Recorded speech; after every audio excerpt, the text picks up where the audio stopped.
Hello friends, कैसे हो आप सब। तो आज हम बात करेंगे यूनिट नंबर 13 के बारे में, जिसका नाम है 73वां और 74वें संविधान संशोधन अधिनियम की कुछ विशेषताएं। ठीक है, तो फीचर्स के बारे में बात करने वाले हैं। मैं सीधे तौर पे इसी के बारे में बात करूंगा आपसे, और जो टॉपिक इसमें दिए हुए हैं मैं उनको छोड़ने वाला हूँ। ठीक है, क्योंकि सिरदर्दी वाले हैं, कोई फ़ायदा नहीं उनको पढ़ने का, क्योंकि एग्ज़ाम में वो नहीं पूछेगा आपसे। ठीक है, पूछेगा क्या, यही जो मैं आपको पढ़ाने वाला हूँ। ठीक है, विशेषताएं पूछेगा, अगर पूछेगा भी तो,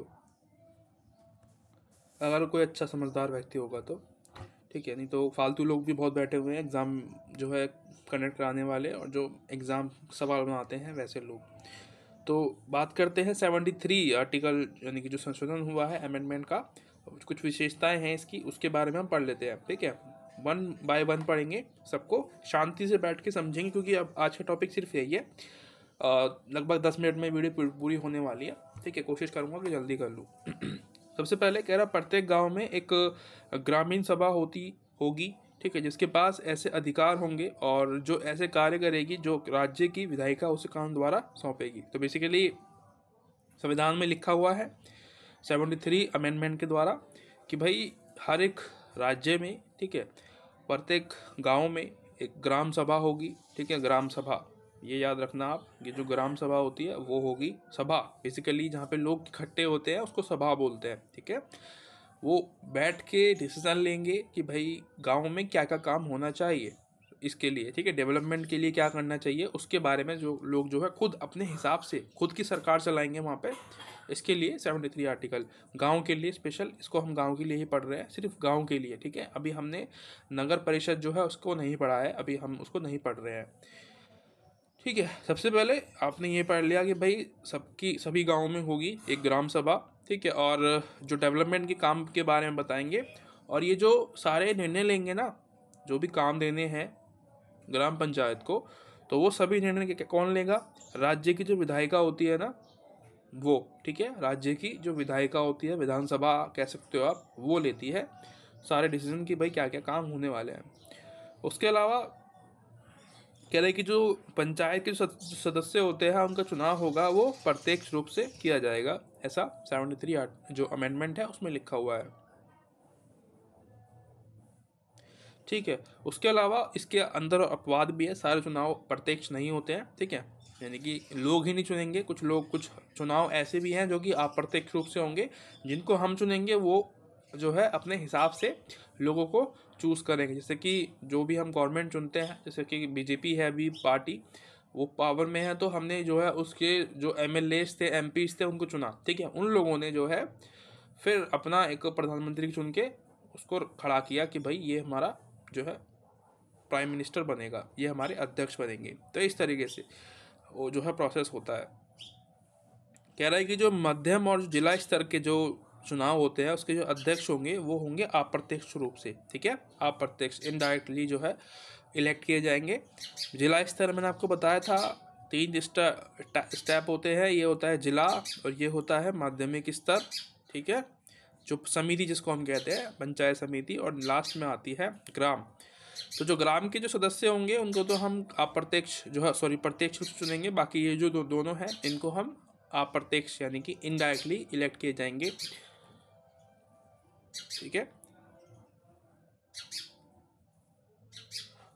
और आगे चलते हैं, देख ले और क्या है इसमें। कह रहे जो रिजर्वेशन है वो दिया जाएगा।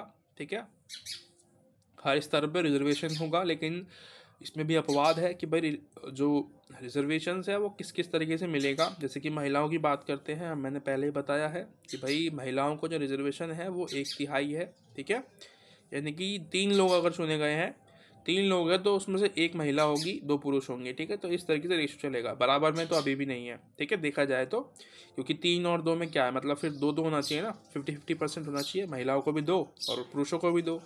ठीक है, उसके बाद हम बात करते हैं जब SC ST इन लोगों की, तो जब इनके लिए अगर चुनाव होगा तो जो रिजर्वेशन मिलेगा इनको कैसे मिलेगा, इनके जनसंख्या के आधार पर, जितनी जनसंख्या है, ठीक है, उसका परसेंट देख के फिर इनका जो है इनको खड़ा किया जाएगा। ठीक है, प्रतिनिधि को उसी हिसाब से इनको सीट दी जाएगी। और इनका जो कार्यकाल है वो लगभग 5 साल के लिए होता है। ये भी हमने जो है अमेंडमेंट 73 में दिया हुआ है कि भाई क्या क्या हमने इसमें करना होता है, ठीक है।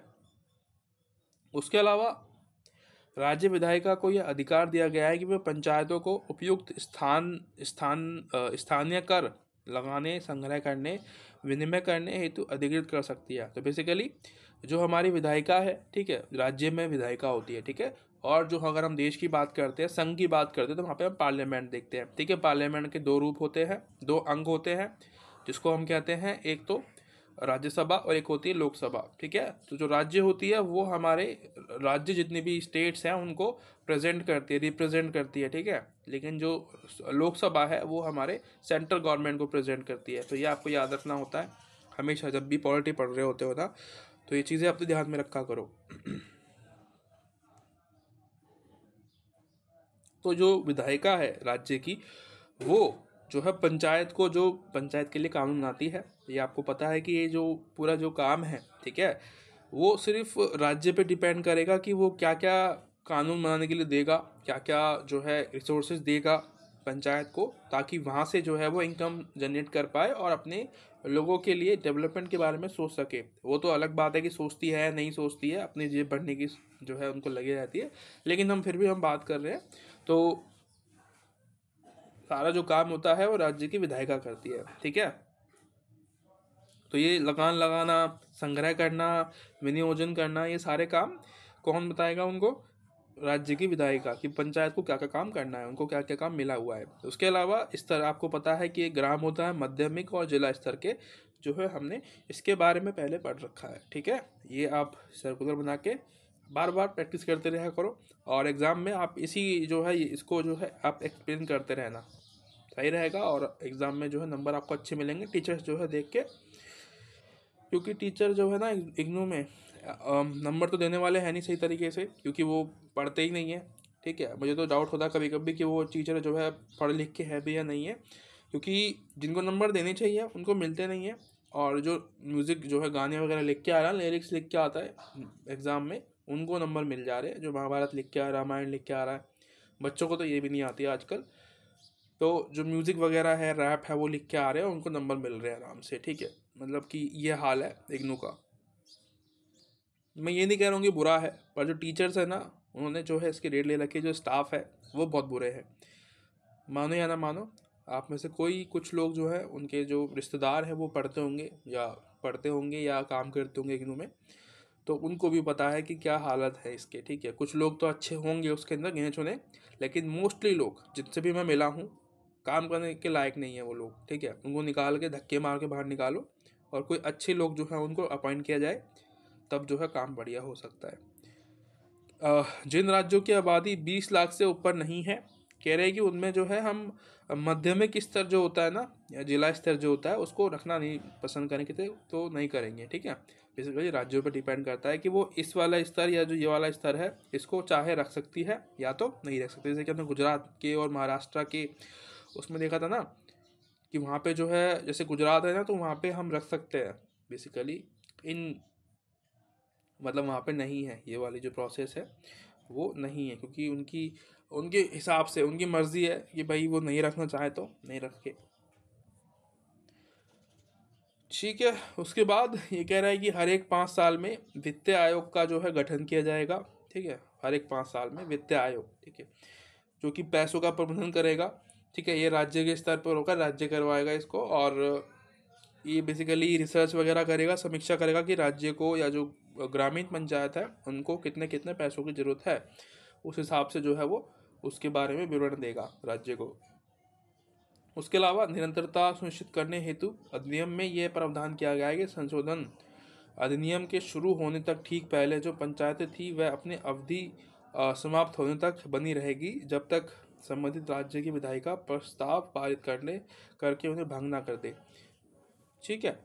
तो बेसिकली अगर हम वो बात करें कंटिन्यूटी बनाने के लिए, तो जो अमेंडमेंट 73 है उसमें सीधे सीधे लिखा हुआ है ये वाला प्रावधान कि भाई अगर नई गवर्नमेंट नहीं आती है, जब तक जो पुरानी वाली गवर्नमेंट है वो काम करती रहेगी, ठीक है। और जैसे कि 5 साल का मैंने आपको समय बताया, 5 साल से लगभग 6 मंथ पहले, ठीक है, चुनाव हो जाएंगे। चुनाव के बाद जो रिजल्ट आएगा उसमें जो जीता हुआ होगा, ठीक है, अगला 5 साल जैसे ख़त्म होंगे, ठीक है, 5 साल जैसे ख़त्म होंगे, पहला दिन जब शुरू होगा 5 साल के बाद, तो पहले दिन से ही जो नई वाली गवर्नमेंट है, ठीक है, जो जो सदस्य चुने गए हैं वो उस पर काम करना शुरू कर देंगे, ठीक है। तो इस तरीके से, ताकि ख़त्म ना हो, रुक ना जाए काम, ठीक है, काम को बनाए रखने के लिए ये काम किया गया है। तो ये वाला रहा टॉपिक आपका। उसके अलावा बाकी जो भी इसमें जो चीज़ें दी हुई हैं वो बेसिर पैर की हैं, फालतू हैं, ठीक है, आप उसको लीव कर सकते हो। उसके अलावा 74, हमने 73 की तो बात कर ली, अब हम बात करते हैं 74 जो अमेंडमेंट है उसकी कुछ विशेषताएं हैं, उसको हम देखते हैं, ठीक है। तो सबसे पहले हम डायरेक्टली वहीं पे चलते हैं जो कि जिसके बारे में हमने बात करनी है। सबसे पहले आपको दिख रहा होगा कि कुछ हाईलाइट्स किए हुए हैं मैंने, तो इन्हीं को पढ़ेंगे हम, और इसके अलावा और कुछ खास इसमें नहीं है टॉपिक्स, ठीक है। कह रहा है कि शहरी स्थानीय सरकारी निकायों को संवैधानिक दर्जा दिया गया है, ठीक है, यानी कि जो नगर परिषद है, नगर या शहरी स्थानीय सरकार है, उनको संवैधानिक दर्जा दिया गया है 74 अमेंडमेंट के तहत, ठीक है। तो ये विशेषता है 74 अमेंडमेंट की। उसके अलावा राज्य विधायिका के पास ये अधिकार छोड़ दिया गया है कि वह शहरी शासन संस्थाओं की विभिन्न इकाइयों के अधिकारों और कार्यों की निश्चित कर सकती है। बेसिकली उस पर डिपेंड है सरकार पे, कोई भी स्टेट गवर्नमेंट होती है तो उस पर डिपेंड करता है कि वो क्या क्या जो है दे सकती है ग्राम पंचायत, सॉरी, जो शहरी नगर परिषद है उनको, ठीक है, क्या क्या अधिकार उनके पास हैं वो डिपेंड करता है, राइट। जैसे कि हमने गांव में देखा था, वहाँ पे भी सेम इसी में भी यही होता है, ठीक है। जैसे कि दिल्ली है तो वहाँ पे डिपेंड करता है दिल्ली की गवर्नमेंट पे कि वो कौन कौन से अधिकार है वो देना चाहती है। बेसिकली जो संसद है उसने जो एक रूपरेखा है वो तो दे दी है कि भाई आप इस तरीके से कर सकते हो, उसके अलावा वो डिपेंड करता है स्टेट गवर्नमेंट पे, ठीक है, कि वो क्या करना चाहती है। उसके अलावा जो चुनाव होते हैं, आपने देखा होगा अगर आप नगर में रहते हो, है ना, शहरों में रहते हो, तो वो प्रत्यक्ष चुनाव होते हैं आपके आसपास में, जो काउंसिलर वगैरह चुने जाते हैं ना, वो प्रत्यक्ष रूप से होते हैं। नगर निकायों के चुनाव अनिवार्य होंगे और राज्य चुनाव आयुक्त उनका संचालन करेगा, ठीक है। चुनाव आयुक्त बेसिकली देखो यहाँ पे राज्य चुनाव आयुक्त मतलब क्या होता है, ये होते हैं छोटे मोटे चुनाव, ठीक है। तो इनके लिए कोई जो हमारा जो मेन चुनाव आयुक्त है जो राष्ट्रीय जो कराता है, मतलब कि एक मेंबर ऑफ पार्लियामेंट के लिए जो चुनाव होते हैं वो बहुत ही बड़े स्तर के होते हैं, क्योंकि उसमें जो प्राइम मिनिस्टर जो होता है वो चुने जाते हैं। तो वो कोई छोटा मोटा चुनाव नहीं होता, क्योंकि वो कराएगा तो बहुत ज़्यादा पैसा खर्च होगा, ठीक है। लेकिन अगर हम बात करें राज्य की, स्टेट गवर्नमेंट में अगर हम चुनाव आयुक्त को बना दें किसी को, तो उसकी सदस्य संख्या भी कम होगी, ठीक है, 1 या 2 मुश्किल से, अगर बड़ा होगा तो 2 हो सकती है, अगर छोटा है तो 1 में काम हो जाता है। तो राज्यों के लिए एक अलग से चुनाव आयुक्त चुना जाएगा, जो कि सिर्फ राज्यों के ही जो है, जिसके अंदर हम ग्राम जो शहरी नगर परिषद है, नगर पालिका है, उनके लिए चुनाव होंगे, तो वो ही कराएगा, ठीक है। इससे क्या है, खर्चा थोड़ा कम हो जाएगा, तो थोड़ा बचत होगी हमारी, ठीक है। तो ये हो गया। उसके अलावा कह रहा है कि जो महिलाएं हैं 1/3 आरक्षण उनके लिए है, इसमें जो है SC ST महिलाएं भी शामिल होती हैं, ठीक है, महिलाओं के अंदर, क्योंकि महिला तो वो भी है। उसके अलावा नगर पालिकाओं की आर्थिक सक्षमता को सुनिश्चित करने के लिए कह रहा है कि नगर कोषों में कर, चुंगी, ड्यूटी, शुल्क, अनुदान के माध्यम से बढ़ोतरी की गई है। बेसिकली पैसे जो है वो कहाँ कहाँ से आएंगे नगर परिषदों के पास, तो वो इस तरीके से आते हैं कि भाई चुंगी वसूल करना, ठीक है, ड्यूटी, शुल्क या जो भी अलग अलग तरीके से जो टैक्स वसूली करते हैं गवर्नमेंट जो करती है, उससे जो पैसे आएंगे उसके पास वो अपने विकास कार्यों में लगा सकती है, ठीक है। तो इसका ये मतलब है। उसके बाद यहाँ पे कह रहा है कि 18 विषय जो है वो शहर जो नगर पालिकाएँ हैं उनके लिए दिए गए हैं। लेकिन जब हम बात करते हैं गाँव की, तो उनके पास जो विषय है ना वो बहुत ज़्यादा है, 29 विषय हैं। तो ये थोड़ा भेदभाव सा जो है यहाँ पे फील होता है नगरों को, कि नगरों के पास विषय थोड़े कम हैं, शहरों के पास सॉरी जो गाँव के पास जो विषय है वो बहुत ज़्यादा देखने को आपको यहाँ पे मिल रहे हैं, ठीक है। 29 विषय बहुत ज़्यादा होते हैं 18 से, ठीक है। तो ये रहा आज का टॉपिक। आशा करता हूँ कि पसंद आया होगा। वैसे मैंने आपको बोला था कि 10 मिनट में कवर कर देंगे, लेकिन थोड़ा सा जो है लंबा खिंच गया, क्योंकि एक्सप्लेन करना भी जो है ज़रूरी था आपके लिए, ठीक है, क्योंकि समझ में आ जाए तो अच्छी चीज़ है, थोड़ा बहुत टाइम एक्स्ट्रा लग जाए उसमें कोई दिक्कत नहीं है।